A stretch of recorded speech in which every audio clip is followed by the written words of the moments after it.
എടി ആർഡിയോന്റെ വണ്ടി പാഞ്ഞു പോകുന്നുണ്ടല്ലോ, എന്തോ പ്രശ്നം ഉണ്ടെന്നാ തോന്നുന്നേ.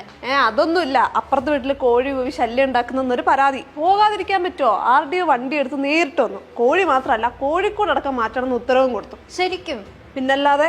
ഏതെങ്കിലും ആരാധനാലയത്തിലെ കോളാമ്പി അയൽക്കാരന്റെ മാത്രമല്ല, നാട്ടുകാരുടെ മുഴുവൻ ചെവി തുളയ്ക്കുന്ന പോലെ മണിക്കൂറുകളോളം അലറിയാലും ആരെങ്കിലും മൈൻഡ് ചെയ്യുന്ന കേട്ടിട്ടുണ്ടോ? അത് ശരിയാണല്ലോ, കോഴിയേക്കാൾ ശബ്ദം കോളാമ്പിക്കാണല്ലോ. അങ്ങനെയൊന്നും ചോദിക്കരുത്. ഇവിടുത്തെ രീതി ഇങ്ങനെയാണ് ബൈ. നാട്ടുകാരുടെ കൃഷിയും കിടപ്പാടവും ചവിട്ടി മെതിച്ച കാട്ടാനയുടെ മസ്തകത്തിലൊരു കൊതു കടിച്ച പിന്നെ വനംവകുപ്പിന് ഇരിക്കപ്പുറത്തില്ല. മയക്കുവെടി സംഘം അപ്പം എത്തും. കുങ്കിയാനകൾ 1, 2, 3 എണ്ണം. എലിഫന്റ് ആംബുലൻസും പരിവാരങ്ങളും വേറെ.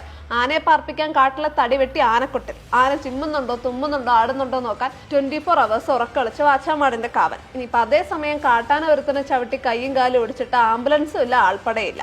എങ്ങനെയാലും നാട്ടുകാർ ഇറങ്ങി തോളത്തേക്ക് ഹോസ്പിറ്റലിൽ കൊണ്ടുപോയി ഡോക്ടർ ഉണ്ടെങ്കിൽ ചികിത്സ കിട്ടും. ഇനിയിപ്പോൾ ഡോക്ടർ ഇല്ലെങ്കിൽ ഡോക്ടറും മരുന്നുള്ള ഹോസ്പിറ്റലിലേക്ക് വണ്ടി വിളിച്ചു കൊണ്ടുപോയാൽ ചിലപ്പോൾ രക്ഷപ്പെടാം. ഇനിയിപ്പോൾ ആള് തട്ടിപ്പോയ ആളുടെ ഡെഡ് ബോഡി ആയിട്ട് പെരുവഴി സമരം ഇരുന്ന ചിലപ്പോൾ അധികാരികൾ ഉണരുമായിരിക്കും, എന്തെങ്കിലും പ്രഖ്യാപിക്കുമായിരിക്കും. ഏതെങ്കിലും കാലത്ത് അത് കിട്ടിയാ ഭാഗ്യം. ഈ ആനയ്ക്ക് കൊടുക്കുന്ന പ്രാധാന്യം മനുഷ്യന്മാർക്ക് കൊടുത്തൂടെ? അങ്ങനെ ചോദിക്കരുത്. ഇവിടുത്തെ രീതികൾ ഇങ്ങനെയാണ് ബൈ.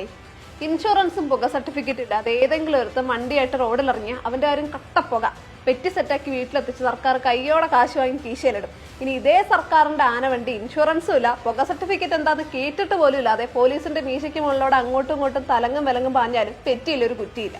ഇത് അനീതിയല്ലേ? അങ്ങനത്തെ ചോദ്യമൊന്നും വേണ്ട. ഇവിടുത്തെ കാര്യങ്ങൾ ഇങ്ങനെയാണ് ഭായി. നാട്ടുകാർക്ക് ശല്യമായ കാട്ടുപന്നിയെ എവിടെയെങ്കിലും വെടിവെച്ച് വന്നാൽ അപ്പം വരും വനമുതലാളിമാർ കന്നാസമായിട്ട്. കാട്ടുപന്നിയെ ആർക്കും തൊടാൻ പറ്റാത്ത പോലെ കുഴിച്ചിടണം, അതാണ് ആചാരം. കുഴിമാന്തിപ്പോലും ആരും എടുക്കാതിരിക്കാൻ കുറച്ച് മണ്ണെണ്ണയും തെളിച്ചിട്ട് മണ്ണും കൂടിയിട്ട് ഒരു ചിരിയും തിരിച്ച് അവരങ്ങ് പോകും.